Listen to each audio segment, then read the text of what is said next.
the taller I become.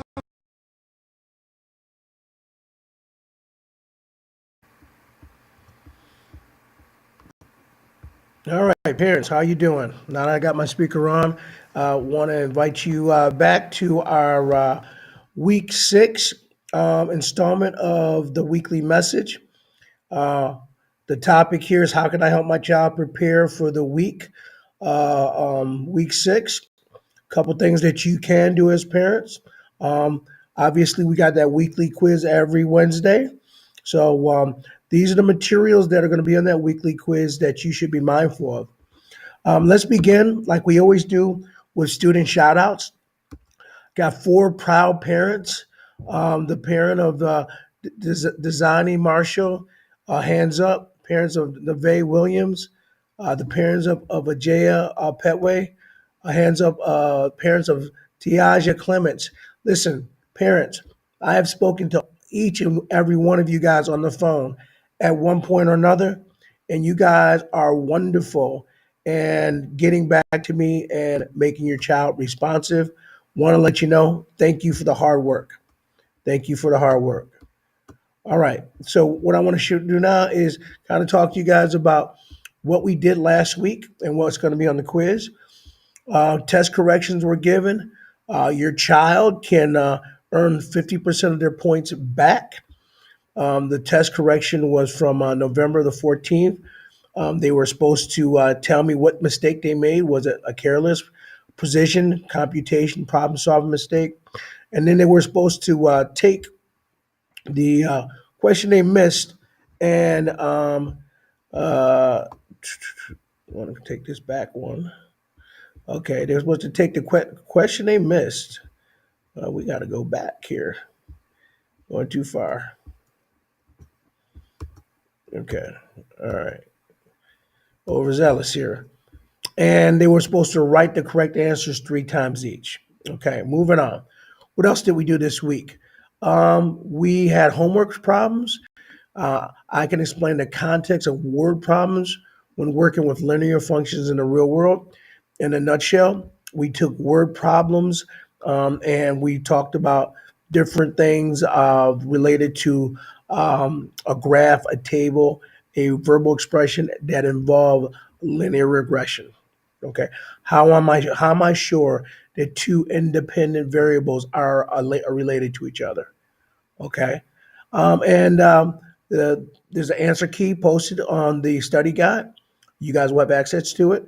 Please make sure your child studies that for the Wednesday quiz.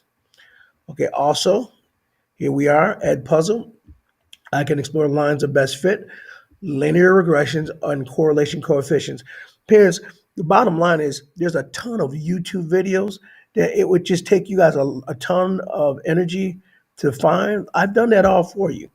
If your child has any additional questions that they're not getting from me, sometimes, quite honestly, I have a way of explaining it. These other videos can explain it maybe in a little different fashion. Just lost my light here. Okay, so we're going to keep it moving. All right. Parents, we had an awesome work class activity where I had played music from Atlanta, Houston, LA, New York, and Toronto. And we found that each one of these cities had a different beat or tempo of the beat. And we used the calculator to find out which city had the fastest beat and the slowest beat. And we learned that Houston had the slowest beat, but then it was a toss up between LA, Atlanta, and Los Angeles. And we found out that Atlanta, just by this much, beat out Los Angeles. And we did all this by way of that graphing calculator that we keep talking about. Okay. All right. Parents, again, the mock Regents exam. Many of your kids are hit and miss with coming to school on Friday. This is the time that we're getting a chance to go through a simulation of what they got to be prepared to do on the Regents. So we're going to be back at it this week. So let's talk about upcoming lessons for the week. Test corrections are being provided again for the November 28th exam. They can basically get back half their points. This week, going to a different unit. We're transitioning to solving multi-step linear equations with and without the graphing calculator. So a lot of what I'm going to be doing here is seventh grade and sixth grade skills, and we're going to be reviewing, and then we're going to tie them into the ninth grade standards. Also, this week, I've introduced a new task called IXL. Some students have been given an opportunity to use it, but what it is, it allows you parents to be able to actually see your children working on specific problems at home.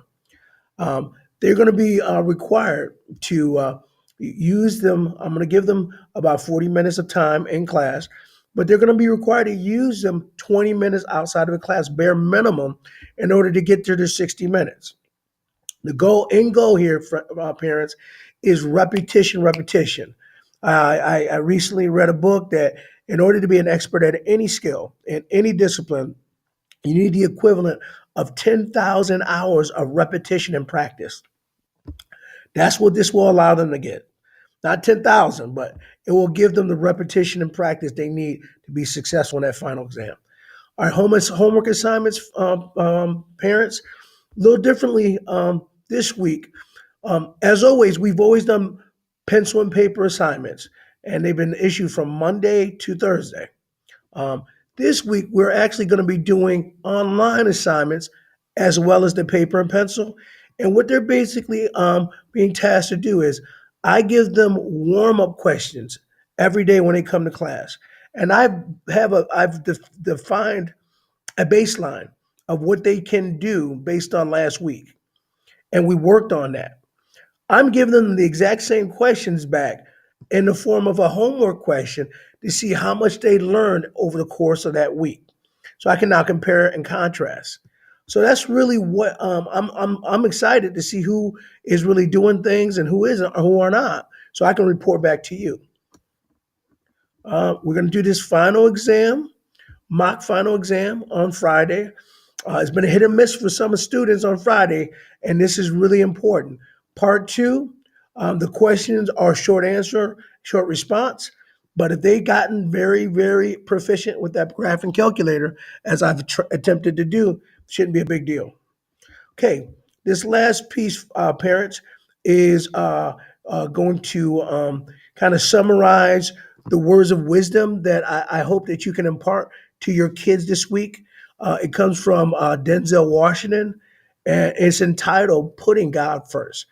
I will play the first 2 minutes of it, but for copyright purposes, I'm going to cut the video short, but I will include and embed the link so that you can have a discussion with your child on the importance of putting God first as we pursue whatever our heart tells us to do, and understanding that there's going to be some challenges. There's going to be some haters.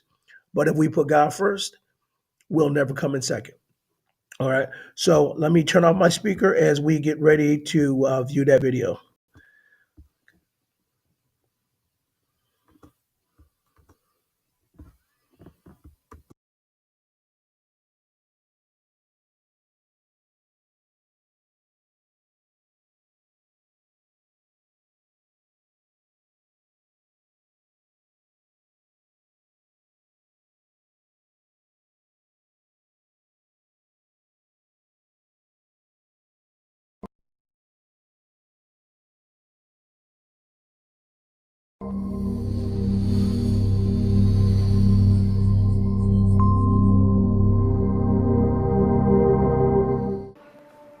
Number one, put God first. Put God first in everything you do. Everything that you think you see in me, everything that I've accomplished, everything that you think I have, and I have a few things,